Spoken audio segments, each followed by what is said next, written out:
Good evening, I'm David Brown, and this is the Northern Sun Experience. The spring championship season came to a close in Sioux Falls this past weekend, as all corners of town were taken over by the NSIC. We'll start with baseball as the hometown school in Augustana looked to make a run in the conference tournament. On Friday afternoon, they took on St. Cloud State in the first semifinal game, the last battle of the unbeatens in the double elimination pool. Huskies already up 2-0 in the third and looking for more. Runner on third for Michael Gergella, RBI single brings home Eric Loxterkamp for a 3-0 lead. Still 3-0 in the seventh when St. Cloud State adds some insurance. One on for Brandon Arnold, deep to left center and over the fence. 2-run shot gives the Huskies a 5-run lead.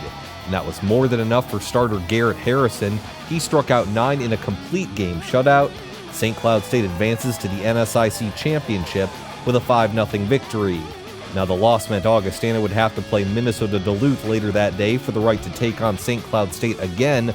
Vikings the road team in this one as Patrick O'Donnell doubles home a run in the top of the second to give Augie a 1-0 lead. It's 2-0 now when Jacob James smacks a single to left center. The Vikings are up 3-0. Duluth would strike back in the bottom of the inning. Bo Hellquist goes opposite field for the solo shot, cutting the lead to 3-1.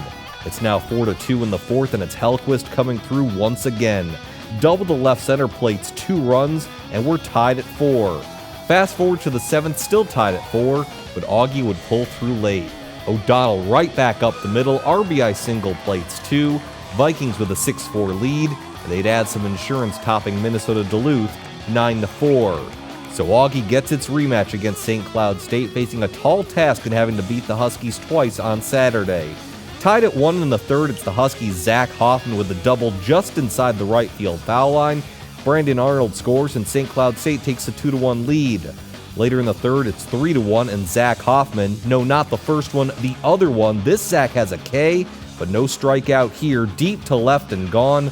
2-run shot gives the Huskies a 5-1 lead. And Zach with a K would have an okay day at the plate. Top of the fifth, he does it again, another 2-run shot, and it's 7-1. Ryan Dyers would pitch 7 solid innings for the Huskies as St. Cloud State would hold on for the 10-5 victory. The Huskies are your NSIC tournament champions, and afterwards head coach Pat Dolan showered praise on his team, while starting pitcher Ryan Dyers, well, he just got showered. We've had some really good teams. We've been averaging 40 wins, but to win 50 games and only lose 3 is amazing, and it takes everybody clicking together and everybody. We got a great group of parents and unbelievable coaching staff, and obviously our seniors, some of the best seniors that I've ever coached in my 20-plus years of coaching. In the past have been pretty wild at times, but today I was able to...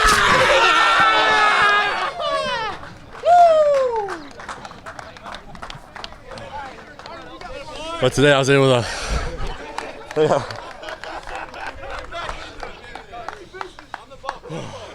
Today I was able to recover and throw strikes and, just make pitches when I needed to and let the guys behind me make the plays. Nice composure there by Dyer sticking with the question, and St. Cloud State at 51-3 and winners of the NSIC tournament will host the double elimination Central Region starting on Thursday. The number 1 team in the nation will take on the 6th seed Henderson State out of Arkansas.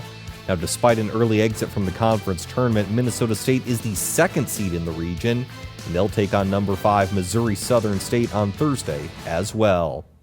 When we come back, even though Augustana's run came to an end, before the season even started, they provided an everlasting impression on an unforgettable journey. That story is next. The Northern Sun Experience on Midco Sports Network is presented by CU Mortgage Direct LLC, Sanford Health, and Dakota Land Honda.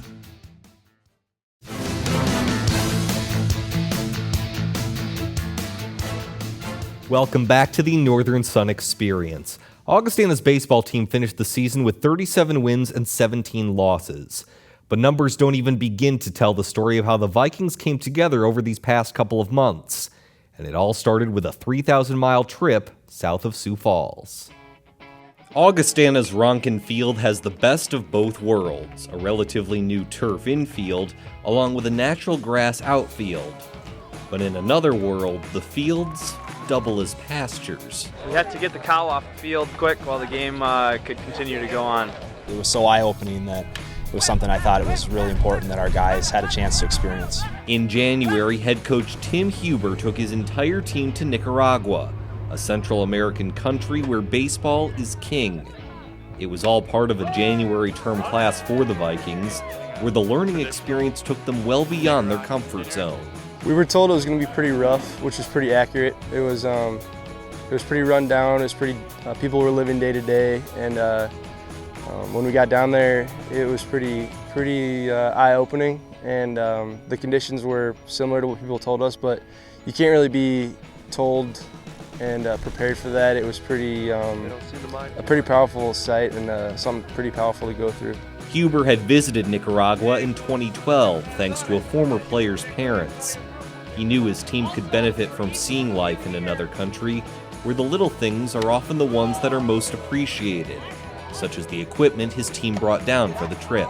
Bats, balls, jerseys, cleats for kids down there and people that don't really have enough to really play the game the right way. So that was nice to bring people some stuff. I think it was about 50 bags of baseball equipment, from uniforms to balls to bats to you name it. And so we spent some time giving that away to communities and things like that. And then part of that was some clinics that we did while we were in those communities. Just let our guys interact with the people of Nicaragua and teach some baseball and just have some fun. In addition to working with kids, the Vikings also had a chance to witness the Nicaraguan World Series. It was just a small 4-team tournament, but the enthusiasm was unlike anything they'd ever seen. Nicaragua, their love for baseball is unbelievable, but they just don't have that system in place that those other countries do, where the major league academies are, and they haven't. It's starting in Nicaragua, and I guess the hope is with what we helped with and the progression of gear and gloves and equipment that some more kids will want to play. The Vikings got in some games as well, playing against amateur and semi-pro teams in the country.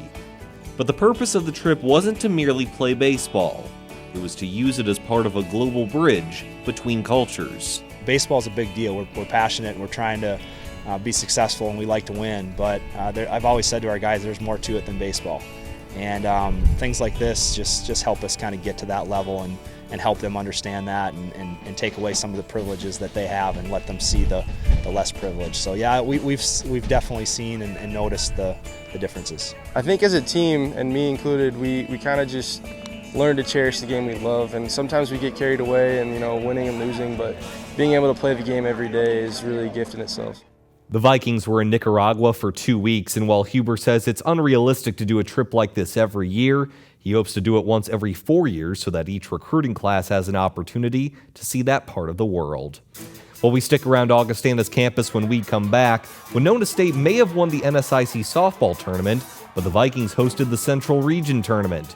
Could Augie rebound and advance in the big dance? Find out next. The Northern Sun Experience on Midco Sports Network is presented by CU Mortgage Direct LLC, Sanford Health, and Dakota Land Honda.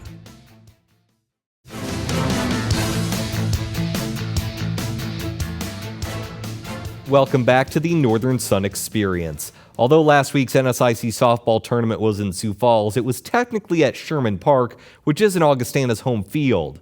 While there's no reason to prove that was behind the Vikings' loss to Winona State in the conference championship, it had to be at least a little reassuring for Augie to play the Central Region tournament at Bowden Field.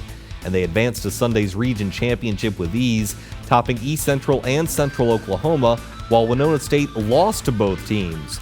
So the battle to advance to the Super Regional pit the Vikings against East Central once again. And this game was moved up in the morning because of potential rain in the afternoon, but no one told the sprinkler system. The game was delayed 10 minutes between the second and third innings as the automatic sprinklers provided an early shower, but there would be no rain on Augie's parade. Bottom of the fourth, Carly Peterson singles to left. That brings around Carly Pickett, and the Vikings have a 1-0 lead. 2 batters later, it's another Carly, this time Carly Koopman with the RBI to left. That brings around Carly Peterson, and it's 2-0 Augie. And that would be more than enough for Janelle Troutman. She may not be a Carly, but the Vikings struck out 10 in a complete Game 5 hitter. She would get Taylor Davis of East Central to ground out to second for the game's final out, and Augustana is one step closer to a national championship. 4-1 is your final. The Vikings win the Central Region Championship and now advance to the Super Regionals. Augie lost in the Super Regionals last season, so there's no doubt about where their focus is moving forward. We shoot for the limit, so that's national championship. We have Supers coming up. If we get out of that, we're going to the tournament. There's no doubt we can compete with any other team in the nation, so we got our eye on the prize. They've had their goals set on trying to get back to the Super Regional because we lost in it last year. So it's just trying to keep them focused on making sure that they take advantage of every moment to get better. That's more what I do, although I think they're a pretty motivated bunch without me having to have any big rah-rah speech or anything like that. So now Augustana advances to the Super Regional. It's just a fancy way of saying they're one of 16 teams left in the NCAA Division II tournament. The Vikings take on Central Missouri in a best-of-3 series starting on Friday, May 15th at Bowden Field. The winner advances to the D2 Championship consisting of 8 teams in Oklahoma City on May 21st. Augustana is looking for its first national softball championship since 1991. Coming up next, we go under the northern sun at the University of Minnesota, Duluth. The Northern Sun Experience on Midco Sports Network is presented by CU Mortgage Direct LLC, Sanford Health, and Dakota Land Honda.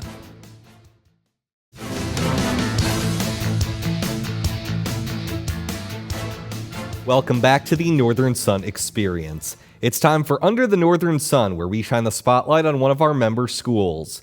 Tonight, it's the University of Minnesota Duluth, where various student athletes explain what it means to be a Bulldog. Welcome to Bulldog Country. Welcome to Bulldog Country. Welcome to Bulldog Country. Welcome to Bulldog Country. My name is Lauren Bruja, and I am one of nearly 400 student athletes here at the University of Minnesota Duluth. It is my pleasure to give you a little glimpse of what we call Bulldog Country.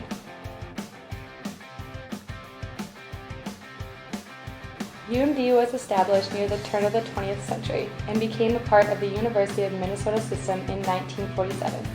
Nestled in the hill that overlooks Lake Superior, the campus encompasses 240 acres and some 50 buildings. What makes UMD unique is that all the buildings are connected through a series of tunnels, skyways, and concourses. UMD offers over 150 major and minors, including one of the top-ranked engineering programs in the Midwest, and the student-to-faculty ratio is 18-1. You need to be effective in the classroom, in the community, and on the field. And that's something that our coaches have instilled in us ever since we became Bulldogs. It's also very relatable with the Twin Cities campuses and other U of M campuses around here, so I like the idea of coming up here and still being able to connect with other U of M campuses. Get emails from professors saying, please stop in if you need help or any questions on anything. And that's why I like about the school here. The city of Duluth is located on the westernmost point of the world's largest freshwater lake. But there is more to Duluth than just the breathtaking beauty of Lake Superior. The city also has over 160 miles of hiking trails and an abundance of parks and plenty of other options for outdoor enthusiasts. This last summer, Duluth was crowned Best Town in America by Outdoor Magazine. All of this, and it's just 2 hours from one of the country's largest metropolitan areas. Just the scenery brought me in. I know being on the hill, you wake up every morning in the dorms and you get to look out at Lake Superior. I mean, that's a view that's hard to beat. Yeah, when I was younger, we always used to travel up here as vacation for our family, and so being able to, live where you vacation is kind of cool. And as a team, we do sand volleyball, go to Park Point, different activities like that I really love doing. Among the numerous on-campus facilities the Bulldogs have at their disposal is the recently renovated James S. Malowski Stadium, one of northern Minnesota's premier venues. This is home to UMD football, soccer, track and field, and softball.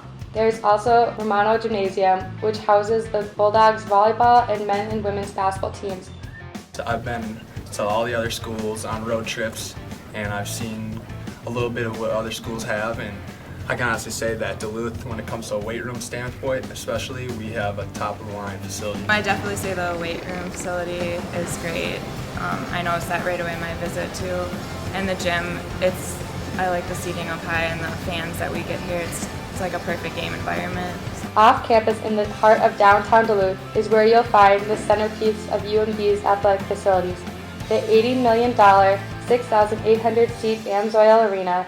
which opened its doors December of 2010 for both the men and women's Division I hockey programs. Personally, I like everything about it. What stuck out to me most was just the rink, and for us, the locker room. I mean, we have a really outstanding locker room, and where I transferred from, we didn't really have that. In my 4 years, I've played in a lot of different rinks all over the country, and this is, number one, I mean, by far. And the facilities, I know a lot of people don't see what we have underneath kind of the stadium, but man, it's first class, and we have everything we need down there, and it's better than I've ever seen on some of the visits I've taken, and we're really lucky to have it. UMD has one of the country's few hybrid athletic programs in that it offers both Division I and Division II sports.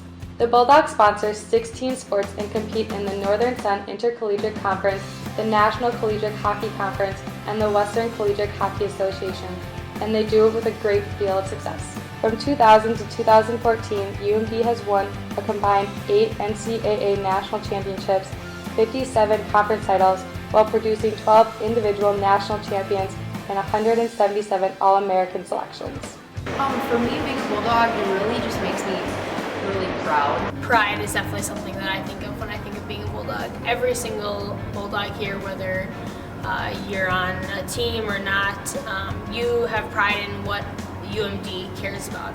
The way that the community is. I mean, Duluth backs Bulldog sports so well. I mean, hockey games, even volleyball games, football games, there's people all over, all ages coming to the games. I mean, whether they're alumni, they bring their young families, bring their little kids. I mean, there's just so much support throughout the whole community, throughout the whole city. And it's just a tremendous feeling when you know that you're playing for more than just yourself. You're playing for the support you have, your teammates, and it's a family here. I think everyone that is a Bulldog always uses the phrase is that I'm proud to be a Bulldog, and it's really cool that that's something that we all have. When we come back, it's the final lap on the NSIC track season. Highlights from the conference championships at the University of Sioux Falls next. The Northern Sun Experience on Midcoast Sports Network is presented by CU Mortgage Direct LLC, Sanford Health, and Dakota Land Honda.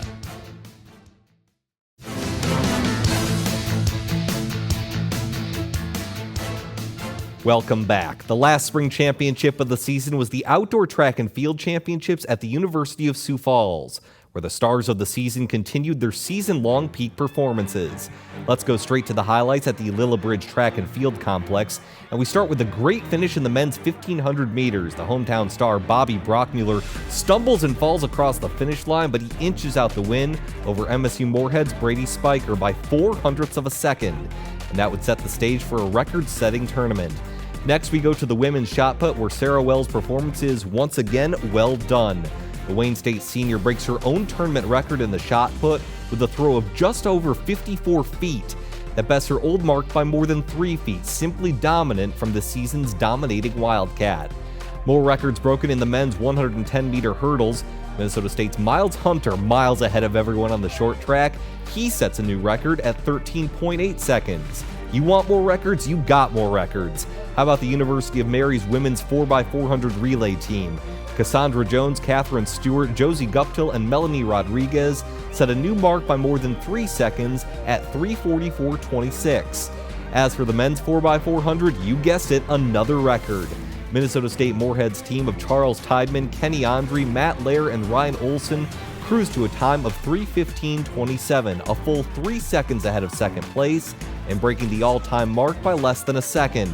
Some more individual records in the women's 5,000 meters. Augustana's Leah Seibert sets a new mark at a shade under 16 minutes 48 seconds, breaking the old mark by more than 11 seconds. Northern State's Sasha Hovind also broke the old record, coming in second place at around 16:55. The men's 5,000 meters also saw a new mark. Cody Christ of Minnesota State Moorhead comes across the finish line at 14:40.42, more than 3 seconds better than the previous record. And here's a list of other records that went down at USF this weekend. Leah Seibert and Sasha Hovind not only finished 1, 2, and set records in the 5,000 meters, they did the exact same thing in the 10,000 meters. Seibert's time of around 35:56 beat the old mark by more than 30 seconds, while Hovind's time around 35:02 beat the record by 25 seconds. Other records include UMary's Daniel Kerchek in women's triple jump, Winona State's Alyssa Rausch in the women's discus, UMary's David Pearsall in the men's triple jump, and Augustana's Adam Braun in the men's 3,000-meter steeplechase. Minnesota State's Emmanuel Matadi also set a new 100-meter record at 10.19 seconds in preliminary runs. Now, as far as team results go, Minnesota State would win its 4th straight men's championship by more than 100 points over second-place Augustana. Meanwhile, on the women's side, the University of Mary wins its 4th straight championship as well. They also take home the crown over second-place Augustana by more than 50 points. After the meet, we caught up with a handful of the record winners. Here's what they had to say after an incredibly successful weekend. It felt pretty good. I mean, I had an idea that I might break it. I said it last year, so I thought maybe I could break it again this year, but it felt good. It's been great. We've had this squad together for a long time. This is about our 3rd year for most of us together. Charlie here just came on this year and killed it for us out of the blocks, and it was awesome. We've had quite a few transfer students, and the transfers kind of all banded together along with the kids that had been in the program, and just lead by, our team motto is only results matter. All these guys, they all have one thing in common, is they want to win. We had a lot of question marks coming in, and we answered them very, very well this weekend. I thought our young ladies really stepped up and performed just awesome. Once again, a congratulations to all winners. Well, next week is our 34th and final episode of the season, and we're counting down the top 25 plays of the year. We'll see you next week for one final Northern Sun experience.